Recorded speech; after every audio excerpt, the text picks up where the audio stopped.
bahas salah satu bagian yang paling ikonik yaitu perjalanan Nabi Musa dan Nabi Khidir dalam surat Al-Kahfi 78. Kita menjelaskannya, kita terlebih dahulu membaca ayat Al-Quran dan A'udzu billahi minasy syaithanir rajim. Bismillahirrahmanirrahim.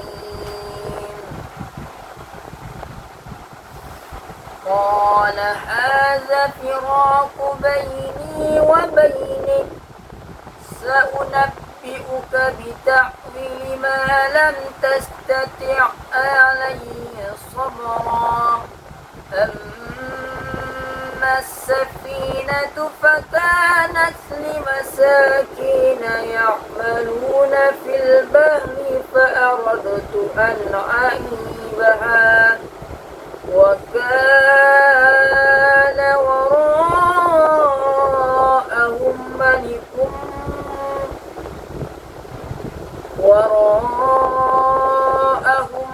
malikun ya'khudhu kulla safinatin ghasba wa ammal ghulamu fakana abawahu mu'minina fakhasina an yurhiqahuma tughyanan wa kufra فأردنا أن يبدلهما ربهما خيرا منه وكاته وأقرب رحما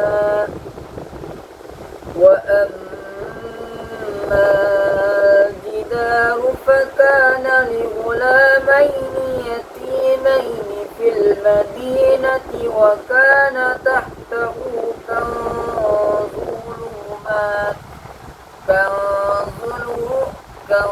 لهما وكان أبوهما صالحا فأراد ربك أن يبلغا أشدهما ويستخرجا كنزهما رحمة من ربك وما فعلته عن أمري ذلك تأويل ما لم تستطع عليه صبرا Sadaqallahul azim.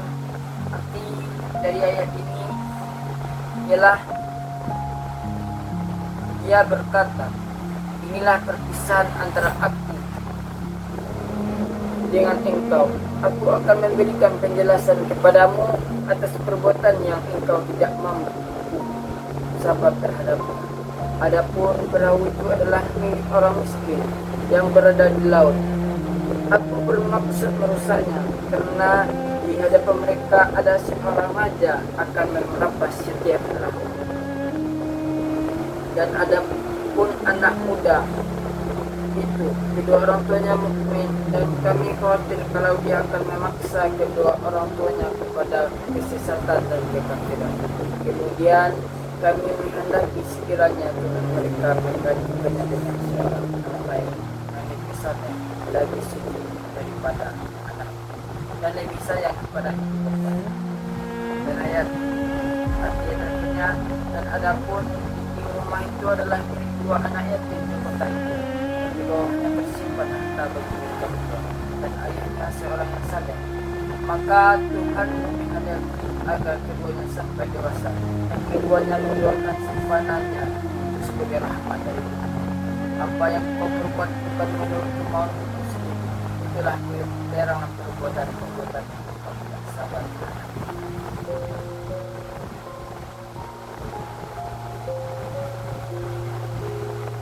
Baik, sini kami menjelaskan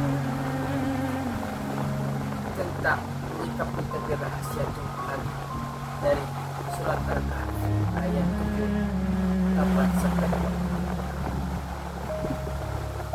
Pernahkah kita merasa kecewa pada takdir yang seolah menyakitkan, namun ternyata di baliknya ada pelangi yang tak kita diduga? Di ayat 79 hingga 82 Allah mengajak kita melihat sisi belakang dari sebuah kejadian melalui tulisan Nabi Khidir.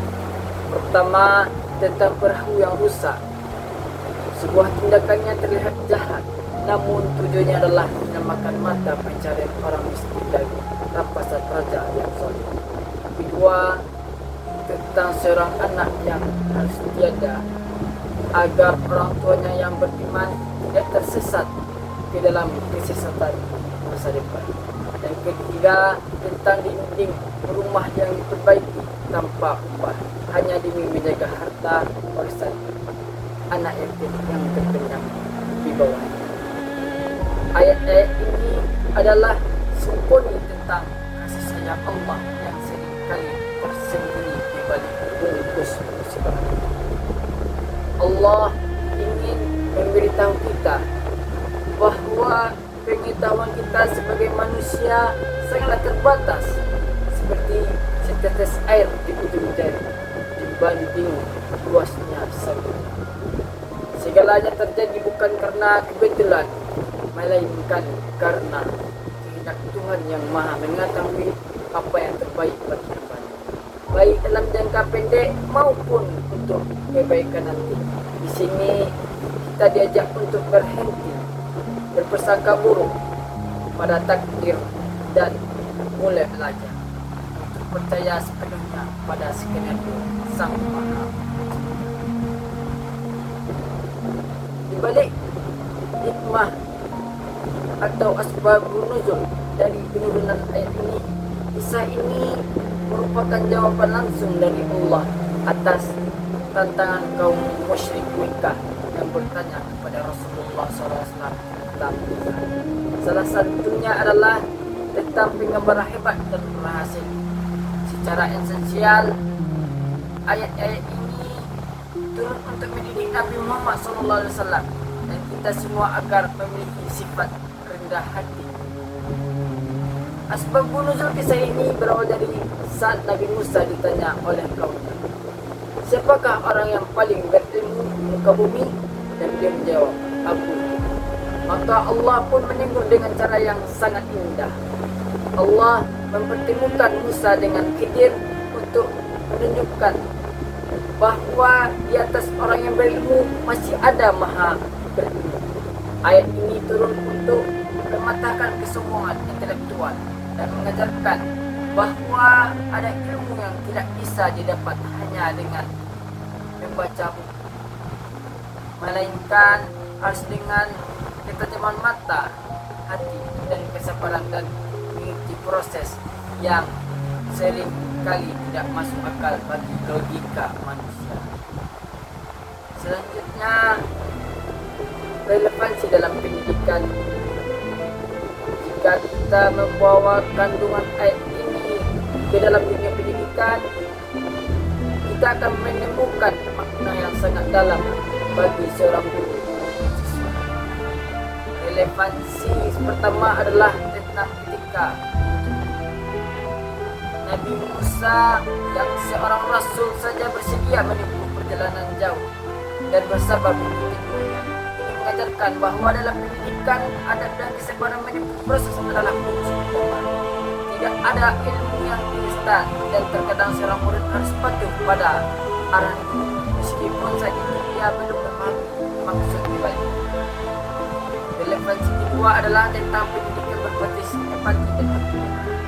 Seperti Khidir yang menjaga harta anak yatim, pendidikan harus berfungsi sebagai pelindung bagi mereka yang lemah dan penjaga hati.